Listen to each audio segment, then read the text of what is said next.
Hello everyone, and welcome back to another Schnuckatoo video. Today I will be talking about the time my plane almost had an emergency landing. Yes, it was quite scary, but in the end it worked out to be okay. So the story starts with me in 3rd grade. Now, every year our family goes back to China to visit family, right? And I'm always super excited for this occasion because I get to see my grandparents, my cousins, all that good stuff, right? And so in 3rd grade, actually, I was super duper excited. And right before this plane ride, I went the wrong way. Right before the plane ride, I think it was even like a week before, I started making a countdown. And this was the only year I did this because of how excited I was. This was in summer, by the way, too. So in the summer, I started I had this post-it packet, and on each post-it I would put 7 days remaining, 6 days remaining, 5 days remaining. Every day I would peel off a new post-it, and then until it got to 24 hours remaining, and then I did the hours one by one. Obviously, when I was sleeping, I didn't do it, but it was pretty something that I was very excited about. Now the day of, we get to the airport, everything's normal. We get on the plane, everything's normal. Now the plane starts flying, everything's normal, takeoff is good.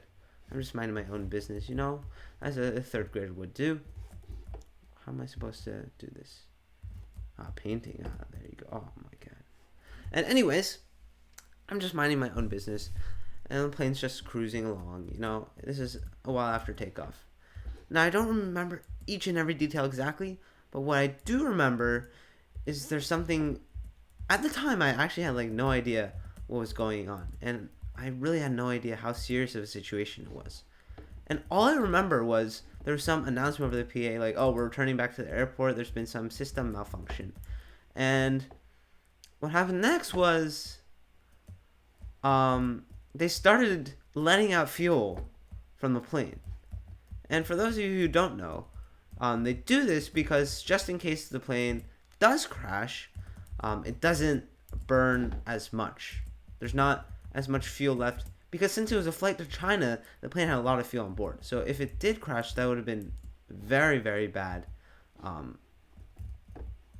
because of the sheer amount of fuel it had on board. So they had to try and let some fuel out as a result. And as a 3rd grader, I didn't understand this. I'm like, oh my god, so cool. They're spraying water out from the engines. What are they doing? I asked my mom. She said, oh, they're letting fuel out just in case. And at the time, I don't think I was scared because I really didn't understand how bad it was. And what had actually happened, the system's malfunction, I think, this is what my mom told me, I think. This is how I remember it. Apparently, it was the windshield defroster wasn't working. Now this is important because once you get into really high altitudes, the plane is going to be in pretty cold temperatures. And if you don't have something to defrost the windshield, then the plane is not going to be able to see anything. And you're basically just flying blind. And so the airport had to let fuel out over the ocean, return to the airport. The landing was successful. There wasn't any big engine explosion or anything, but honestly, maybe the windshield defroster breaking was even more serious than that, because if one engine goes out, you still have another engine, right? If your windshield goes out, well, not your windshield, but if you have zero visibility, then it's extremely hard to fly a plane, right? There's systems and stuff, but I mean, you can't see anything. It's basically flying a plane blind. Anyways, so we get back to the airport. Everyone's safe. Everyone's happy, and I'm a bit upset, because I was so excited to this. I was so looking for this day. I had the countdown. I had no idea how big of a danger we had faced. But honestly, maybe it wasn't that big. But I think it was actually quite a big danger. If the defroster had stopped working, and some bad things could have happened, But I was upset. I'm seriously, I've been waiting a week for this trip, right? I'm angry. Obviously the airline like refunded our flight fully. They didn't refund. They just rescheduled for the next day. And at this point, right, I'm like, I don't want to go back home and be have to wait 24 hours and be all excited again. That's so boring, right? And so they offered us like food tickets for like free meals because they had to compensate us, and they offered us like a hotel at the airport so we didn't have to go back. And I was adamant on staying at this hotel. And at the time, I was definitely like super cranky and tired as a third grade. Kids when they're tired, they ask for random things. So I was adamant on staying at the airport hotel. I had no idea why. I could have just gone home and um, just relax one more day and then be excited the next day. But no, I chose to try and convince my parents to do the airport hotel. Then we drive to the airport hotel. I remember the night of, and basically, uh, I think we're considering it, but then for some reason, I do not know why. Probably my parents realized that, oh, they shouldn't be listening to a third grader and should not to the hotel and be and just go home. We're like, oh, Kevin, we're not gonna um sleep at this hotel, okay? And I was like, I think I probably cried at the time. Third graders are crybabies. Sorry if any third graders are watching this, but younger kids tend to cry more. That is a fact. And I was a younger kid at the time, so I think I threw probably a temper tantrum. But the good thing about it is the rest at home was definitely going to be a better experience than if we had slept at the hotel. So good decision by my parents. Thank you, Mom, for not letting us stay at the hotel. Now the day after was actually so good because what had happened is basically, I don't think this is the right way, is it? Oh my god. What had happened is basically we were at the airport because they rescheduled our flight to the next day because obviously they couldn't use the same plane again because they had to get the windshield thing fixed. And we were waiting at the gate, and I think I was just talking to the person waiting at the gate or something like that. Was this first grade? Okay, I kind of forget if this was first grade or third grade. Anyways, it was either first grade or third grade. And basically, I was talking to them about how our flight had been canceled and they're letting out fuel and all that stuff. As a third grader, I like talking to people more than I do now, which is something I should work on, Anyways, that's for another video. So many things I can talk about. And he was like, oh, that's kind of sad. And at that time, my dad was staying in the U.S. and my mom was just taking us two back to China. So, and my brother, 4 years younger than me, is like, in not even in kindergarten, maybe in kindergarten at this point.